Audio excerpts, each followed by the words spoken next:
I remember the sound of the pen scratching against paper, my own hand trembling, their eyes steady. My father slid the contract across the dining table like it was a business deal. $600 a month or you leave, he said. My mother just folded her arms, cold, silent. I was 14. I signed. They called it teaching me responsibility. I called it eviction wrapped in parental pride. That night I lay awake, listening to the hum of the refrigerator, the only thing in that house that sounded alive. My chest hurt, but I didn't cry. Crying was what they wanted, a surrender, a child's plea. I was done being a child. I hadn't always hated them. There was a time my mother tucked me in with stories about courage. My father used to promise I'd never have to fight for love the way he did. Back then, I believed him. I thought family was a shield. Turns out, it was a weapon, pointed right at me. The change was slow, subtle. The way my father started counting how many minutes I used the heater. The way my mother began forgetting dinner plates for me. Love became a transaction. Affection, conditional. By the time I realized it, I was already the tenant in my own home. They thought I'd fail. They thought I'd beg. The day after I signed, I walked to the school counselor's office. I told her everything, not with tears, but with precision. She listened, took notes, asked if I had somewhere safe to go. I did. Ms. Green, my literature teacher, had once told me, "People who mistake cruelty for discipline always underestimate quiet kids." She offered me her spare room until I could sort things out.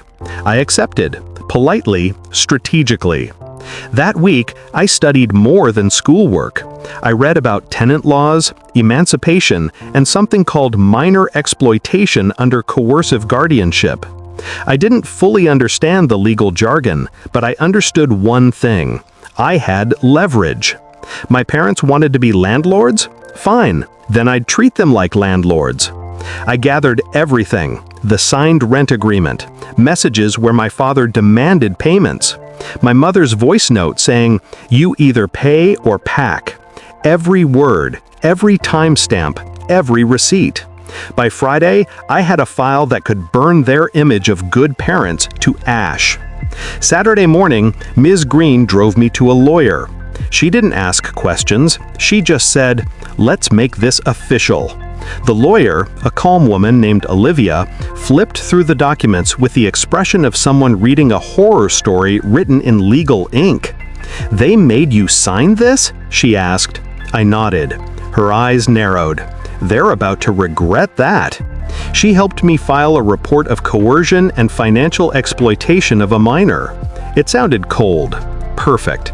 Because revenge, I learned, isn't fire. It's paperwork. A week after I left, a courier arrived at my old house. I wasn't there, but I can picture it. My mother opening the envelope, her manicured hand shaking. My father reading the first paragraph, his face draining of color. Formal notice, investigation into potential financial exploitation of a dependent minor under section, their pride had always been their armor. That letter was the crack that split it open.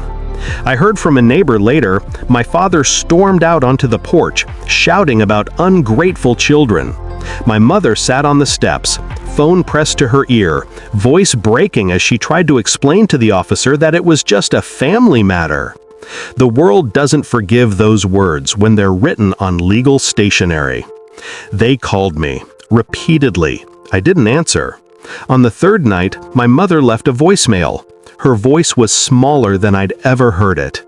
"Please, honey, we didn't mean it like that. We just wanted to teach you responsibility. Come home. We'll tear up the contract." It's strange how guilt can sound so much like desperation. I listened twice, then deleted it. The investigation didn't ruin them. It didn't need to. They were their own ruin. My father's job put him under public service scrutiny. That letter alone was enough to shake his standing. My mother's friends whispered. The church looked away. All it took was truth in writing. The rest was gravity. I didn't want them jailed. I wanted them exposed, forced to look at themselves without the comfort of denial. That was the real punishment, seeing their reflection for what it was. A month later, Olivia handed me a copy of the final notice. Case closed. Custody revoked. Minor legally emancipated. I was free. I went back to that house once, quietly. They weren't home. I stood in the doorway of my old room, stripped bare, walls still dented where I used to tape my dreams. For the first time, it didn't hurt. It just ended. I left an envelope on the kitchen table. Inside was a note. Just 3 words. Invoice settled. Goodbye. I don't hate them anymore. Hatred keeps you feathered to the thing that broke you. I prefer distance. Clean, quiet distance. But sometimes when I sign my own rent checks, my real rent checks, I smile. Because I learned young what they never did. Responsibility isn't about control. It's about freedom. And I earned mine the moment that lawyer's letter hit their table and their faces went pale.